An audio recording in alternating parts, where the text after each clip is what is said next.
Muli tayong magpapatuloy kung saan bumalik ang dating lakas ng ating bida sa muli niyang paggamit ng tinitipid niyang peak form experience card sa mga ganitong sitwasyon. Kasabay noon ang pagtawag niya sa hangal niyang disipulo kung iniisip ba nito na ganun-ganun lang siya katanga para di malaman ang pagpapadala niya ng as-asin sa pamilyang Sina nagpapanggap na tagapaglingkod upang subaybayan ng kanilang kilos. Nang marinig iyon ng hangal niyang disipulo ay laking gulat ang sumilay sa kanyang mukha at napagtanto niya na sa una pa lang ay siya na pala ang nahulog sa bitag ng ating bida.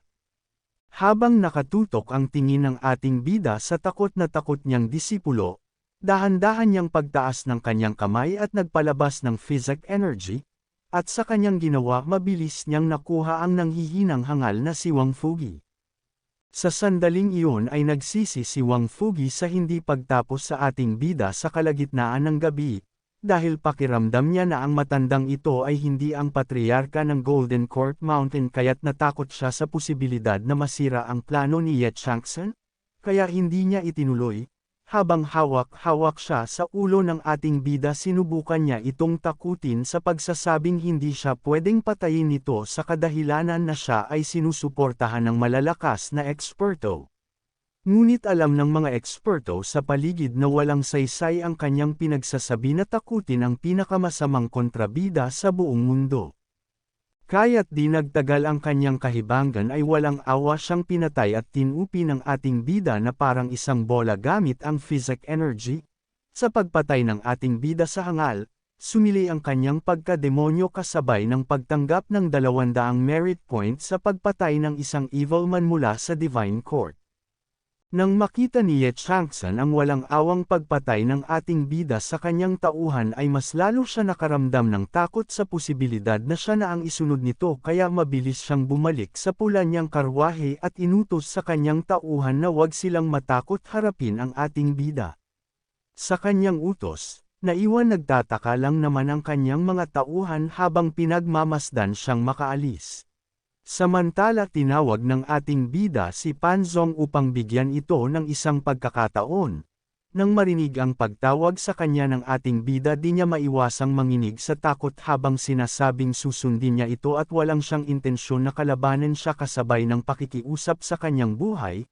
Alam niya ang matandang kontrabida na walang pag-alinlangan na pumatay ay imposibleng matakasan kaya ang kanyang pagpipilian upang mabuhay kundi sundin ito. Inutos sa kanya ng ating bida na patayin ang natitirang Brahmasi cultivator at ibibigay sa kanya ang seksyang teknik.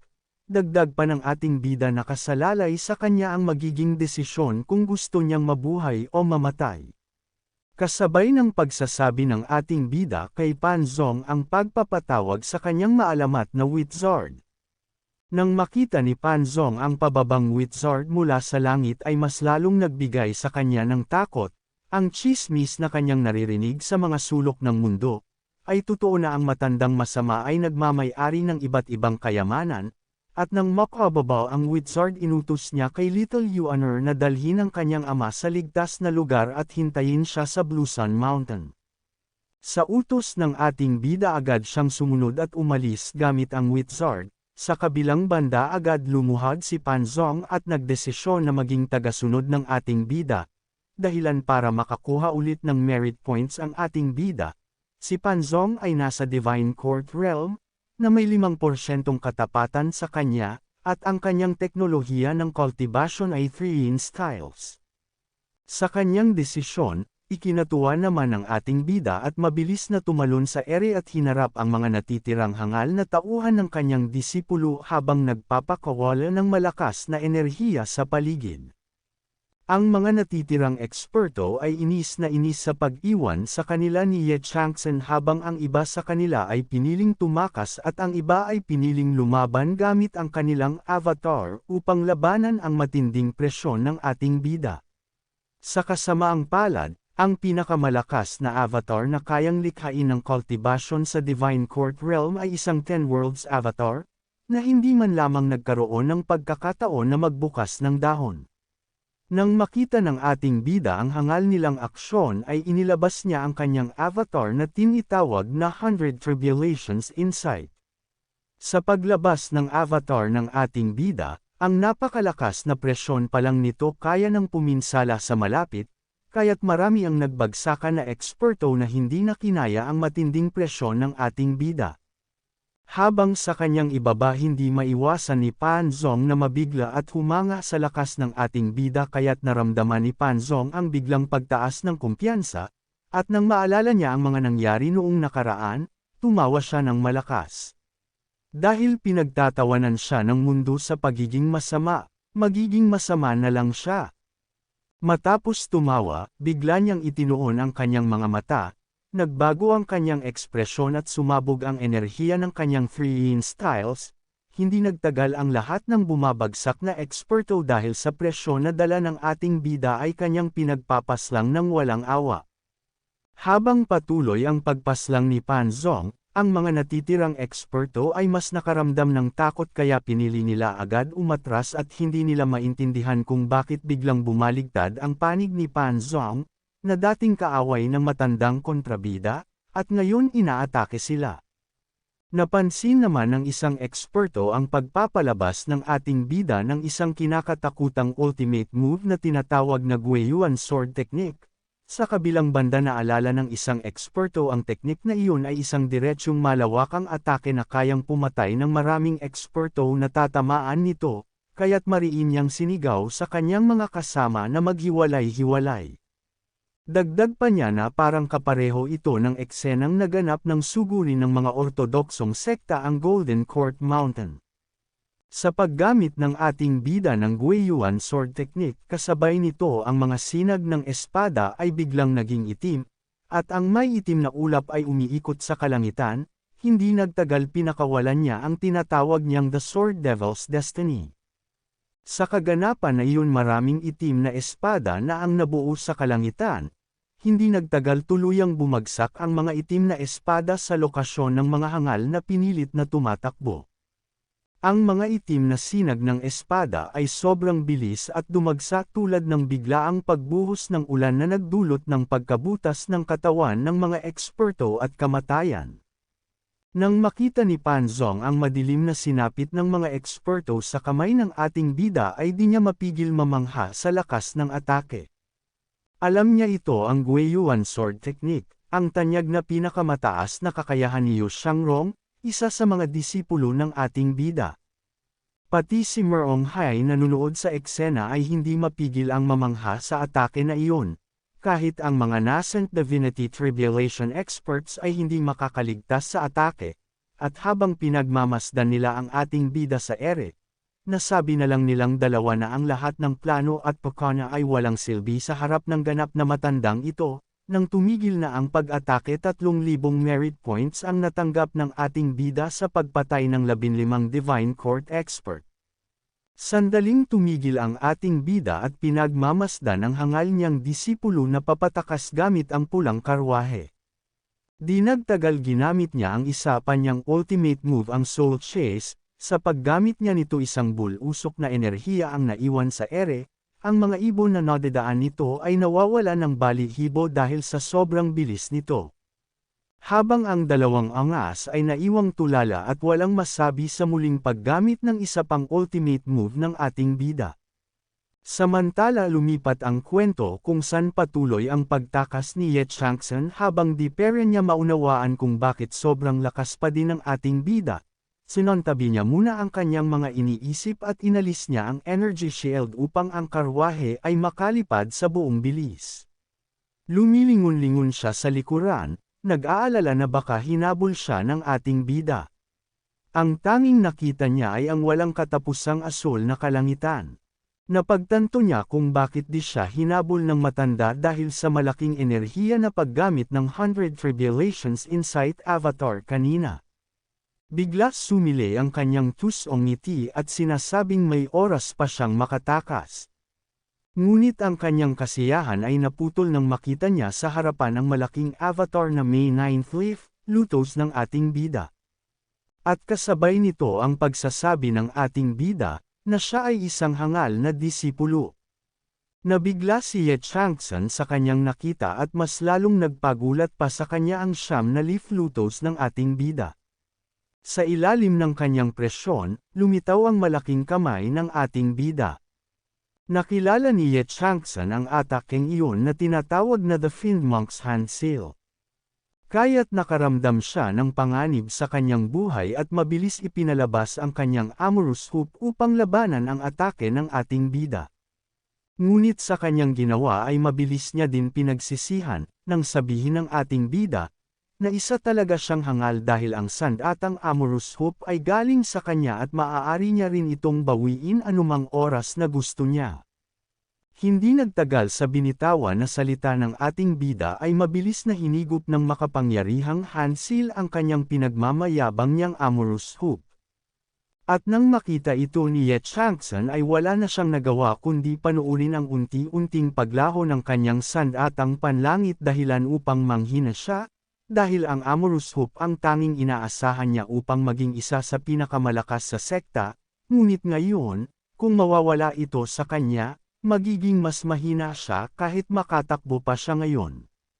Sa halip na sumuko sa kanyang sitwasyon ay mas pinili niyang lumaban gamit ang natitira niyang isa pang teknik, ang Blue Wave Technique upang ipangtapat sa atake ng ating bida.